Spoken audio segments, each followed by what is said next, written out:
Di Pulau Bali masih terdapat banyak puri atau istana yang merupakan tempat tinggal keturunan raja. Dalam perjalanan kali ini, saya akan mengunjungi puri-puri dan bertemu para penglingsir puri yang bisa dikatakan sebagai raja pada masa kini. Tentu saja raja dalam konteks adat, karena sejak kemerdekaan, dalam pemerintahan Indonesia tidak berlaku sistem kerajaan.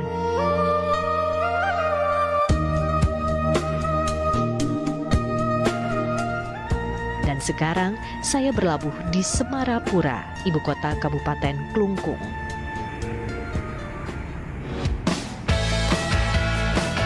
Semarapura merupakan pusat kerajaan Klungkung sejak pertengahan abad 17. Di pusat kota masih berdiri kokoh bangunan Puri Agung Klungkung.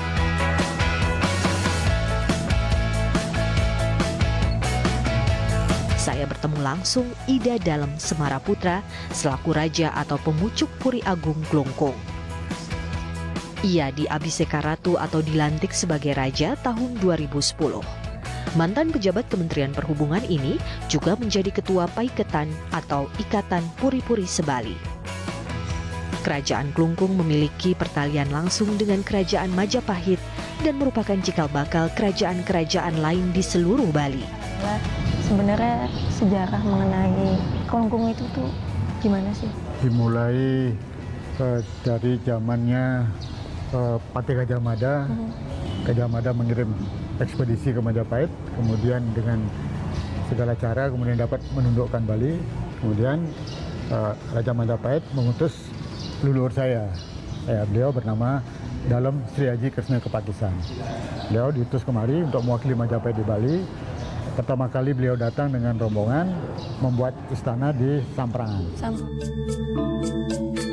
Dari Samprangan, selanjutnya pusat kerajaan pindah ke Gelgel, sekaligus memulai periode kerajaan Gelgel. Bali mengalami masa keemasan ketika kerajaan Gelgel diperintah Raja Dalem Watu Renggong. Pada waktu di dalam Watu Renggong itu semua kesenian dan lain sebagainya tumbuh subur. Kekuasaan beliau paling tidak pengaruh beliau sampai ke Pasuruan, sampai ke Bone di Makassar, sampai ke Sumbawa. Pusat kerajaan pindah ke Semarapura pada zaman Raja Dewa Agung Jambe sekaligus sebagai pendiri kerajaan Klungkung. Raja mengajak saya berkeliling lingkungan puri. Sebuah lukisan besar yang terpajang di tembok puri menarik perhatian saya.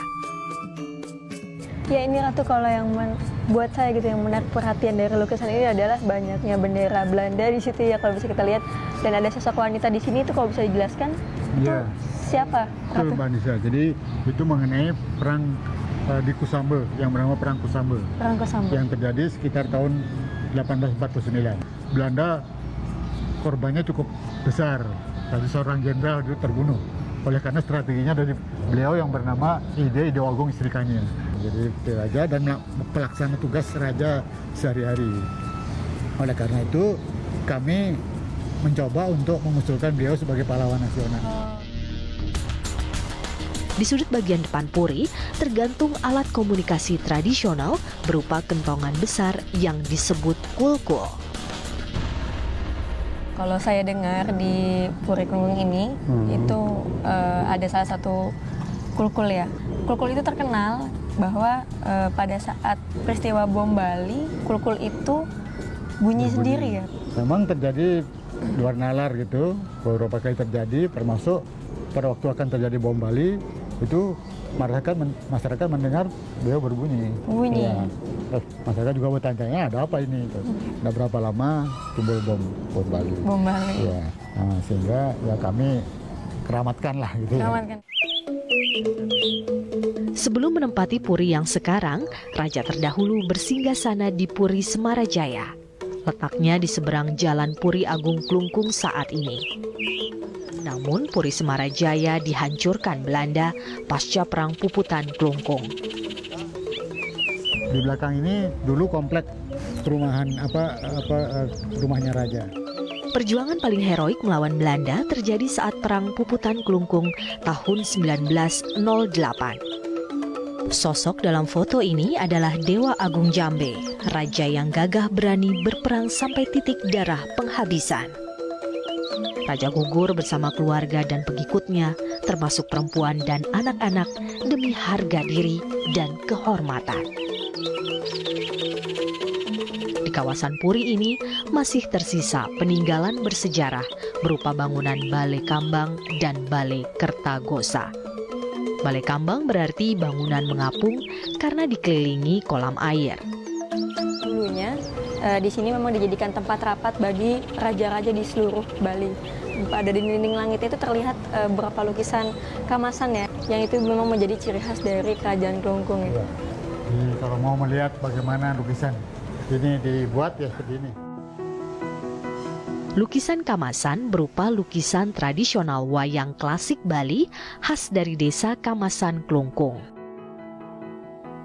Di sebelah Balai Kambang terdapat Balai Kertagosa yang dahulu berfungsi sebagai pengadilan. Ini yang bisa dibilang wilayah peradilan itu ya, Ratu Iya. ya? Raja di tengah, ini Bagawante, pendeta kerajaan. Pendeta kerajaan. Dan di sana penasihat raja. Oh, nanti di sini yang melakukan Sini, kesalahan ya? Yang terdakwa. Lukisan kamasan di plafon Balai Kertagosa menggambarkan tentang hukum karma dan reinkarnasi. Seperti hukuman bagi orang berselingkuh, kelak di akhirat akan digigit binatang pada bagian tubuhnya. Usai mengitari Kompleks Puri, kami menjauh 20 km dari kota Semarapura menuju lereng Gunung Agung, gunung tertinggi di Bali. Hari ini saya berencana untuk mengikuti kegiatan Ratu Dalem untuk melakukan persembahyangan di Pura Besaki. Untuk Pura Besaki sendiri, itu merupakan pusat dari pura-pura yang ada di Bali.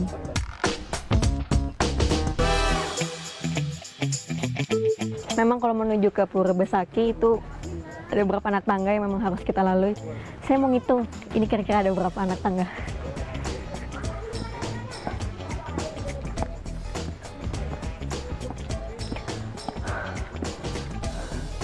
Ini saya udah ngitung dari bawah, itu sampai atas ada 65 anak tangga.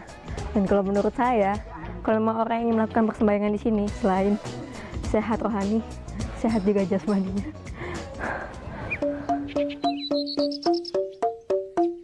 Ini yang tadi yang